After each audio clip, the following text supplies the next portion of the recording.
And now let's look at what's going on in the Korean peninsula. Tensions between North and South Korea are skyrocketing. The North says it fired strategic cruise missiles from a submarine on Sunday. Strategic means the missiles are capable of carrying a nuclear warhead. The launch came just before South Korea and the U.S. began their biggest joint drills in 5 years. The drill started today and will last for 11 days. These drills are basically a show of force. They're a warning to Pyongyang to stop its arms rush. And the drills also help reassure South Koreans that Uncle Sam has their back. But how effective are they? Are the North Koreans going to toe the line? It seems quite unlikely. North Korean state media released images of the submarine cruise missile launch today. 5 photos purportedly show nuclear-capable missiles being launched from a submarine. If true, this will be the first known instance of Pyongyang launching cruise missiles from sea. It would also be the first time North Korea launched multiple missiles from a submarine. North Korean media claim the missiles could strike targets 1,500 kilometers away, which means American bases in Japan are within attack range. Of course, most North Korean claims are to be taken with a pinch of salt. That's what South Korea's military spokesperson said after the launches. Yesterday, our military detected an unspecified missile which was launched from a submarine in the waters of North Korea's Simpo yesterday morning. South Korean and U.S. intelligence agencies are working to analyze the specifics. What North Korea claimed and the fact that we analyzed are different.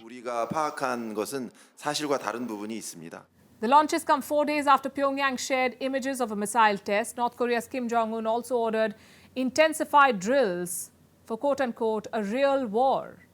Clearly, the U.S.-South Korea drills aren't cowing the North down. Reports say it's having the opposite impact, in fact. North Korea has been using drills as an excuse to escalate its own tests. State media agency KCNA released a video on Sunday. It showed Kim Jong-un meeting the top military brass. The media reported that, and I'm quoting, important practical deterrence measures were discussed here.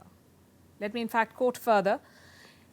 The US imperialists and South Korean puppet forces are getting ever more undisguised in their anti-democratic People's Republic of Korea military maneuvers. The North is using the drills as an excuse to ramp up arms tests. This comes at a time when millions in the Hermit Kingdom are starving. Nothing like a foreign enemy to unite a troubled population, after all. And if that's the case, why are the US and South Korea adding fuel to the fire? After all, drills were cancelled or scaled down during the last few years. This was when talks were on to de-escalate tensions. But all of that has changed last year. Pyongyang conducted a record number of missile tests in 2022. And they continue this year as well. Experts say this is for leverage during negotiations. The North wants to be declared an official nuclear power. It wants sanctions to stop. Sanctions have crippled its economy and left its population starving. The missiles are a way for North Korea to negotiate from a position of strength. But this strategy is not working, not yet. It has spooked the South. Polls say 70% of South Koreans support developing nuclear weapons of their own. The mayor of Seoul says denuclearization sentiments are changing.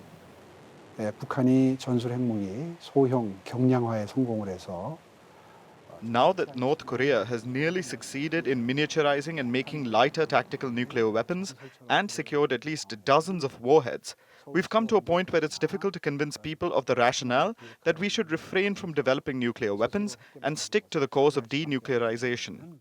이제 더 이상 국민들을 설득하기가 힘든 시점이 왔습니다. So could South Korea once again host nuclear weapons? Remember, the US stationed nukes in South Korea till 1991. President Yoon Suk-yeol had said in 2021 that he would ask the US to redeploy them. Nuclear weapons in South Korea. We're not sure if that will happen. But when tensions and hostility around the world are so high, another nuclear face-off is the last thing our planet needs.